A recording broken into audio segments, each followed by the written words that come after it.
Hey everybody, welcome back live at Drew's House, Joppa Afternoon Drive. Hope you're all doing well out there as we enter spring. Very exciting, things are coming alive.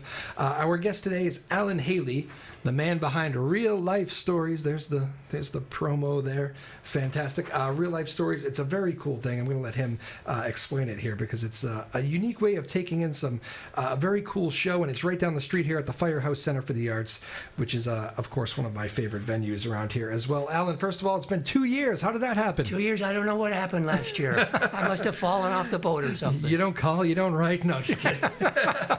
How you been? I've been great. I've been terrific, Drew. Awesome. Very good. This is Real Life Stories. So tell people what it is, because I remember it already, because it's a unique idea and a very cool idea. Tell me about it. Thank you.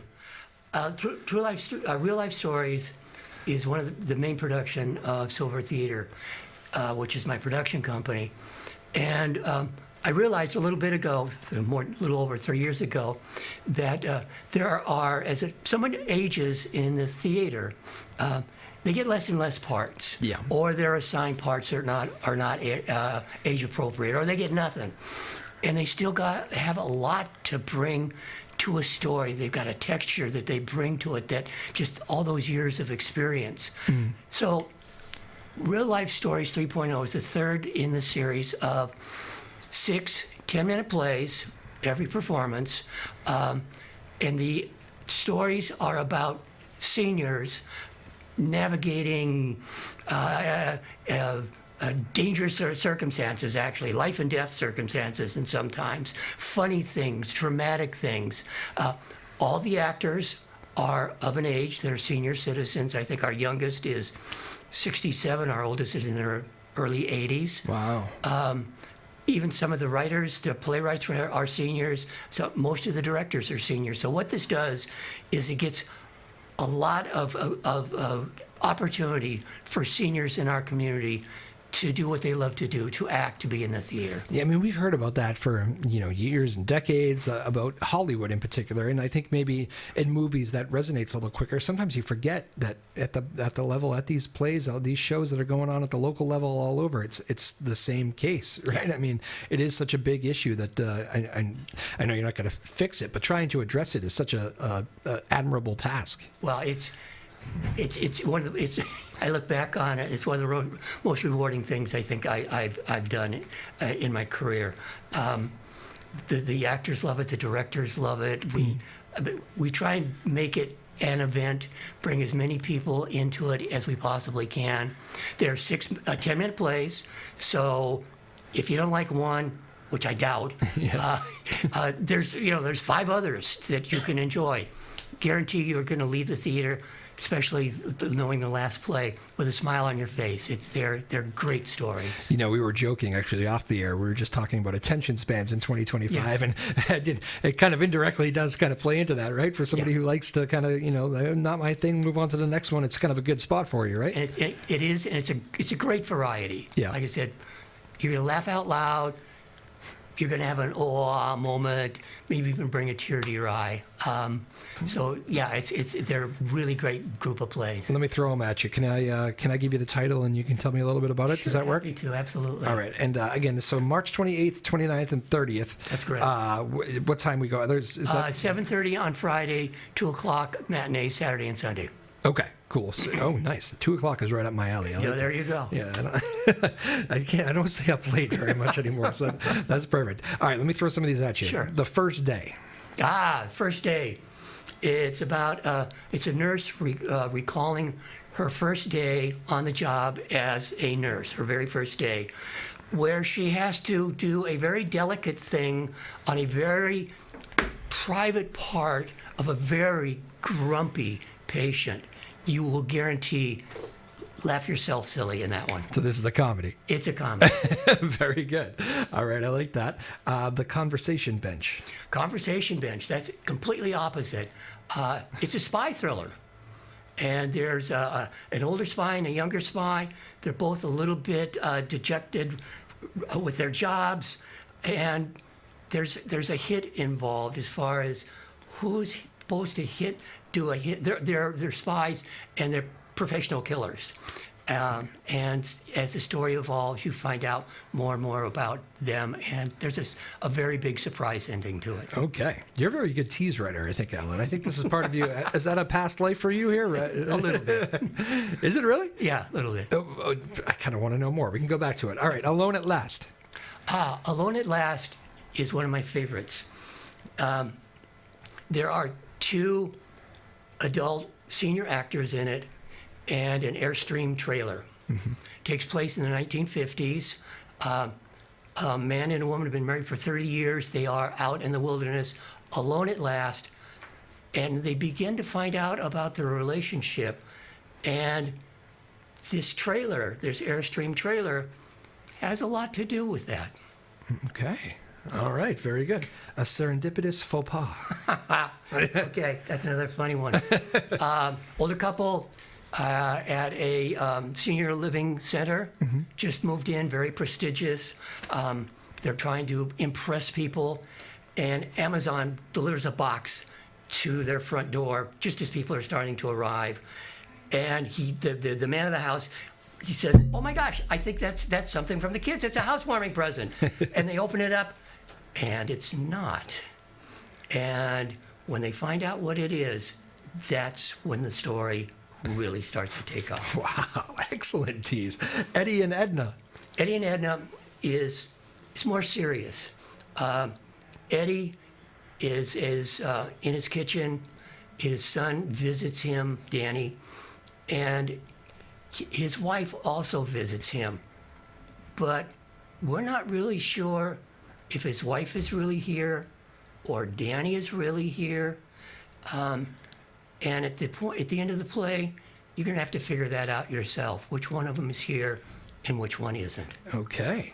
And last but not least, flying lessons. Ha! Great ending. Recently, widowed woman goes on a date, second date, and her date takes her flying. He has a private airplane. He's been a passenger plane pilot for years and years and years, and he takes her on a flight, and things begin to happen. Okay. Wow. All right. Well, might I say, well done. I didn't tell you we were going to do it that way, so that was very impressive. I know you. So you said you were here at one point in Newburyport. Then you went to New York City. You said yes. And now you're back in the Georgetown area. Yes, so very good. What is the? Was that work movements or yes, what? It was my career. What's the history there? Okay. I'm an expert in fonts, in typography. I started my career as a typeface designer. Oh wow. And realized at the time that I was never going to be a great typeface designer. So I started doing other things in the community. I loved the typographic arts. I moved into management, administration. I became a consultant, an expert on the typographic arts. I spoke at many conferences. I've written books on the subject. Wow. That kind of thing. Writing a book on typographic Hey, arts. that's where the what you mentioned, writing the teasers comes Yeah, in. that's where it is, huh? Yeah. Unbelievable. What's the? Can you give me a Spark Notes version of that book? What do you dive into? Like, what's the? They're how-to books. They're about the typographic arts. Okay. What's good typography? How do you do it? A little bit of there's one that's the history of the alphabet, which is just kind of fun bathroom reading. Yeah. How do you do it? By the way, it's a very unique skill. It's a learned skill. When I first started, the number of typeface designers in the world were maybe a dozen. They all worked for foundries. They were experts in what they did. And now it's a cottage industry. Typeface design, font development is a cottage industry. There's thousands of typeface designers out there. You know, they're not even teaching the kids cursive anymore. No, they're not. Never mind this, right? This is. I print because my cursive stinks. See, I actually, when I write a letter, I still write it in cursive because it's like I don't know, it makes me slow down for one thing. It makes me focus, which I like when I'm doing a letter. I'm like, my friends make fun of me when I say this. They're like, really? You're still using cursive? But it also, I don't know, it's something about like using a skill that you were taught and you don't get to use very often, I guess. There's something to that. There's something warm, human about cursive writing. Absolutely. Yeah. Yeah. So I know I'm working that out in my own head. Why do I do that? Again, Allan Haley joining us here. Real life stories. It's the third version of this, 3.0. We got 6 plays here, which we just went through, all 10 minutes. I'll call them quick hitters. I hope that's not an insulting word. Nope, word not at all. Theater word. So if you want to come in, you just heard too. The teases that Allan gave. I'm already very curious about how some of those plays go. It's at the Firehouse Center for the Arts, right down the street, March 28th, 29th, and 30th. Tickets are very affordable. You can get them at the Firehouse website. You directing people anywhere else, or? No, you can buy them at the box office. Walk right or go up. online. Okay, cool. You guys still loving that as the venue there to do this? Because I remember talking about it last time with you, and it seems like the perfect fit. It's I love the Firehouse. It's a warm, intimate theater. Yep. 192 seats, if I remember 192 correctly. seats, yes. Yeah. Yeah, interesting. Actually, last time you were here with the old executive director, John Moynihan, who we hope he's doing well. We're talking a little bit about him off the stage, and now Craig Sumlin is the Craig Sumberg. Sumberg, sorry, Sumberg. Craig Sumberg. I think Craig Sumlin might be the football coach at in the SEC somewhere. Sorry, Craig, my bad. But that's it. When you presented this, was it like oh yeah, that's a fan favorite, come right back in, or did you have to do a sales pitch for it? Or? I did a sales pitch to John before he left the Firehouse. Yep. And when the Firehouse was without direction for a number of months, couple of months. Yeah. And I had to sort of start all over again. But I think the people there are terrific. Craig is terrific, and they understand the value of what this is doing, what it's bringing to the community, what it's doing for the acting community. So it wasn't a hard sell. Let's get back to the root of that too a little bit, because it is. You must get. I think I know why you say it's the most rewarding project of your life. You must get people, whether they're just attending the show and they just like seeing it catering to older actors, but when these performers come off, I mean, I'm sure you get some of these performers that are like, "Thank you for the opportunity. It meant everything to me." Or I do get that, and it's pretty flippin' wonderful. Yeah. Tell you a quick story. I think it was last year. A woman came up to me at the last matinee, and she said, "You know, I went to the Friday performance. I loved it so much. I went to the senior center." The assisted living center where my mother's living, and I went and got her and brought her back to see the performance. Oh wow! Yeah, Knew it that's was what you live for. Yeah. Yeah. Oh, that's outstanding. The audience, I would imagine, trends older, but it's not just that, right? I mean, These plays, it does trend older. The matinees tend to be fuller than the Friday night performance. Yeah. But the stories are universal. Except for there's a little bit of R rating in a couple of them, but they're universal stories. They all have heart. Nothing you couldn't bring a kid to or anything. Yeah, correct. Yeah. We sourced over 100 short plays that were about seniors, and over a period of time distilled them down to 12 plays that we took to the senior center right next door here, put them up on cold reading. And it was basically an audition, and the directors were there, and that's how we decided on the 6 final plays. Gotcha. Okay. Yeah, that's a cool process, and it must be. I don't know. I mean, I would think it's pretty.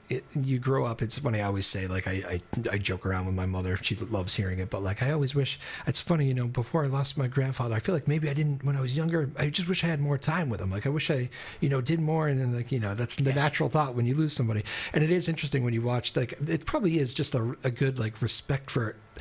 I've always found what's the John Prine song "Hello" in there. Yeah. Which he wrote at like 18 years old or something, but he was like, I was always curious about people who were older because I just looked at them and I said, they've seen so much more than me. Yeah. So I would knock on doors and I would ask questions. And he's like, that's what that song is about. Now I wrote that at age 18, which that story always comes back to me, that John Prine story, because it's a beautiful song as well. But I guess that's what that was about. And it is true. Like even when you're watching a performance, you're seeing different skill sets and different different acting styles that have accumulated over many years. And I think for like even younger people, that's kind of a cool thing to see if you can get yourself to appreciate that, Absolutely. And they are exceptionally good actors.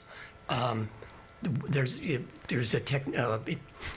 you can act in a couple of ways. You can act on book where you're actually reading the script, and there are classes that you can take for stage reading.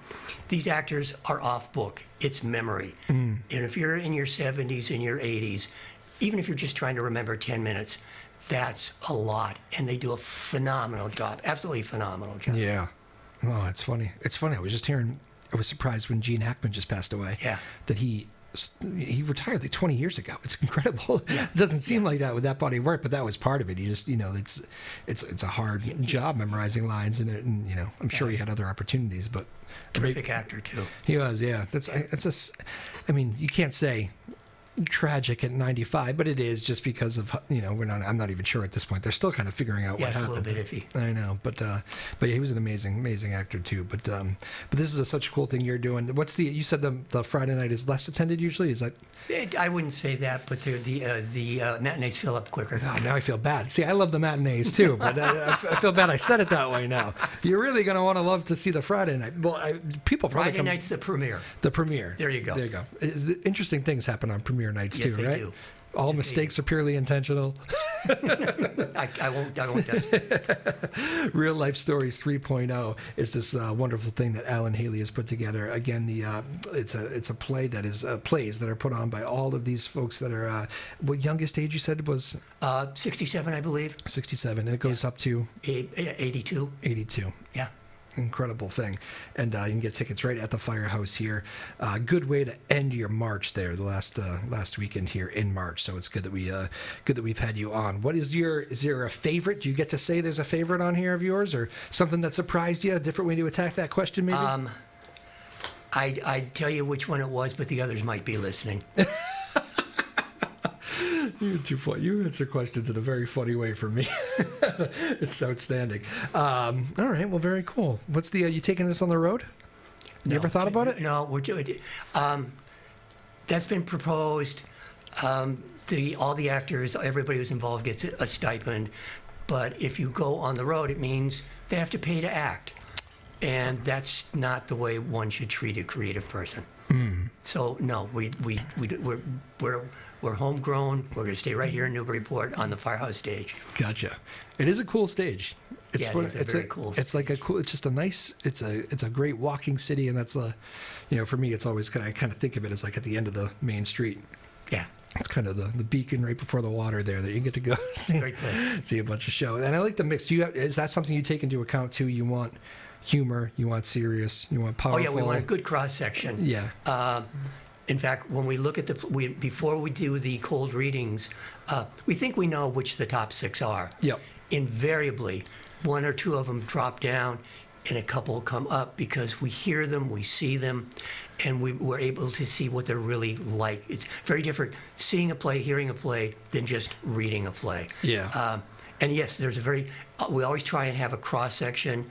There are a couple that are, I wouldn't say heavy duty.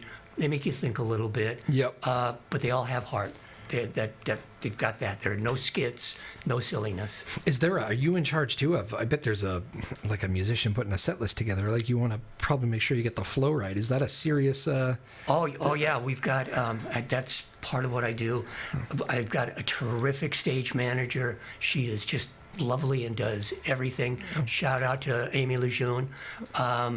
And the directors, we've got prop wranglers, we've got stage hands, and everybody is of an age, and everybody gets a big kick out of it. So they must, besides the fact that they make your day by telling you those great compliments because it is such a great endeavor, but it also just must be coming together with people like that kind of they get it, It's like I can imagine like on some sets it's like look at this 18-year-old taking everything for granted, It's like these people, they know the drill, they know the business. It's not an easy business. They know it, they know what to do, they know how to act, and they're loving it. Yeah. They're loving it. Yeah. Because they love the stage anyway, and this gives them a chance to work in age-appropriate roles that are meaningful. There's a good story there. They probably love it. If you're doing this at this point, you probably love it more than you ever did, right? Yeah. Is that fair to say? It becomes kind of precious. I mean, just like, it's one of the, it can be a grind, especially if you're, like you said, the business side of it. You don't get parts, you get parts. It can be devastating along the way. And for people like these are the people that have kind of. And they're rehearsals. I mean, these people aren't just walking on stage and doing something. They're 6, 8, 10 rehearsals that they'll do. Many of them on the stage at the firehouse, so they get a feeling for the environment. Yeah. So it's not just to walk on, do your stuff, and walk off. This is hard work leading up to it. And how many people will make up all 6 plays? Well, there's 17 actors. I did a count the other day. We probably involved, start to finish, close to 35 people. Amazing. All of an age. Unbelievable. Well, congratulations, Allan Haley, on putting it together for a third time. Okay. Real Life Stories 3.0. I would say, let's lock you in for next year. I don't want to get into this every other year thing. Count on it. I'll be here. Outstanding. Thank you for doing it, man. I appreciate it. And we stumble upon each other at a great time, too, because it's at the end of the month here, March 28th, March 29th, March 30th, Friday, Saturday, Sunday. The weekend days, Saturday, Sunday, are matinee shows. The Friday is the premiere, the night show. And again, it's Real Life Stories 3.0, 6 10-minute plays. And all these actors are ages 67 all the way into their 80s. So it's a really great thing here that Allan has created and delivering on. Again, the plays this time around, the first day, The Conversation Bench, Alone at Last, A Serendipitous Faux Pas, Eddie and Edna, and Flying Lessons. 10 minutes each. If you don't like one of them, you have no reason to complain because there's 5 other ones. Absolutely. Thank you, Allan, man. Appreciate your time. Thank you, Drew, very much. Thank you to May Power, Sarah Hayden, Lily Dissett, Ryan Rothberg, our small but mighty team here in Newburyport. We appreciate y'all very much. Live at Drew's house. We'll see you next time. Peace.